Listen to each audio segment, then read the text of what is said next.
एक लड़की गाड़ी चला रही थी, तभी अचानक उसे अपना बॉयफ्रेंड दिखा। उसने खुशी से उसे नमस्ते किया, लेकिन देखा कि वह किसी दूसरी औरत के साथ है। लड़की को तुरंत शर्मिंदगी महसूस हुई और शर्मिंदगी से बचने के लिए उसने जल्दी से खिड़की ऊपर की ओर गाड़ी भगा दी। थोड़ी देर बाद वह फिर से अपने बॉयफ्रेंड से मिली। इस बार उसके साथ एक फीमेल कलीग थी। उसके अंदर दुख की एक टीस उठी और बिना कुछ कहे वह मुड़ी और गाड़ी चलाकर चली गई। इसके तुरंत बाद जूकिंग जिम में सोंग यान से मिली।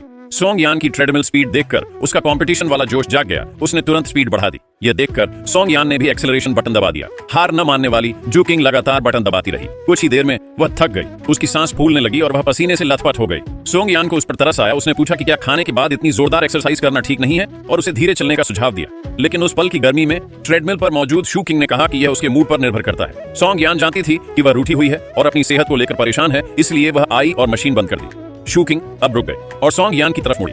उसकी तेज सांसें सोंग यान के चेहरे पर लगी। माहौल अचानक अजीब हो गया, लेकिन कुछ सेकंड बाद उसके चेहरे पर थप्पड़ पड़ा।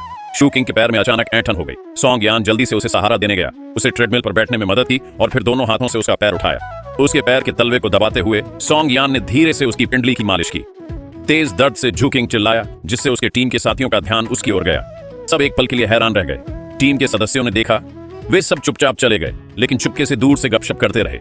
सोंग यान को थोड़ी शर्मिंदगी महसूस हुई और उसने किसी से जूकिंग को वापस ले जाने को कहा। उस रात एक बस एक चट्टान के किनारे पर पलट गई। अलार्म बजा और बचाव दल जल्दी से निकल पड़ा। जब तक वे मौके पर पहुंचे, बस पहले ही चट्टान से गिर चुकी थी। स्थिति का अंदाजा लगाने के बाद सोंग यान ने जल्दी से साधन लगाए। जूकिंग ने सभी घायलों को इकट्ठा किया और उनकी चोटों की गंभीरता बताने के लिए अलग अलग रंग के रिस्टबैंड का इस्तेमाल किया। एम्बुलेंस के आने के बाद सभी को बैच में अस्पताल ले जाया गया। इस बीच फायर फाइटर्स ने बस के अंदर के लोगों को सफलतापूर्वक बचा लिया। हालांकि एक लड़की ने कहा कि उसका दोस्त चेन्यू अभी तक नहीं मिला है। सोंग यान ने तुरंत खोज क्षेत्र को बढ़ाने का आदेश दिया, लेकिन उन्हें केवल एक टोपी मिली और कुछ नहीं। जब सबको लगा कि वह शायद चट्टान के नीचे गिर गई है और शायद मर गई है, तभी एक तेज नजर वाले फायर फाइटर ने उसे झाड़ियों में देखा। लेकिन क्योंकि उसकी चोटें साफ नहीं थीं, इसलिए फायर फाइटर उसे जल्दबाजी में हटाने की हिम्मत नहीं कर पाए। इस समय जूकिंग ने खुद नीचे जाकर उसे बचाने की कोशिश की। सोंग यान को चिंता हुई, इसलिए उसने उसके साथ जाने का फैसला किया। आखिरकार जूकिंग की प्रोफेशनल मेडिकल स्किल्स की वजह से घायल व्यक्ति को होश आ गया और उसे जल्दी से एम्बुलेंस से ले जाया गया। लड़की ने काफी इंतजार कर लिया था। अब जब उसे ले जाया जा रहा था तो उसे किस बात का डर था? बचाने के बाद जॉन डापिंग ने खुशी खुशी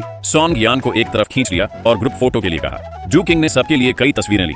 आखिरी वाली में सोंग यान को छोड़कर सबने अपनी पीठ फेर ली, जिसने जूकिंग की तरफ देखा। दोनों एक दूसरे को देखकर मुस्कुराए। उस दिन ली मेंग, जो हमेशा से सोंग यान को पसंद करती थी, उससे काम पर बात करने आई थी। जब दोनों मजे से बातें कर रहे थे तो जूकिंग ने यह देख लिया। उसे तुरंत बेचैनी महसूस हुई और वह जाने के लिए मुड़ी। ली मेंग ने सोंग यान के चेहरे पर जूकिंग के लिए चिंता देखी और उसे चिढ़ा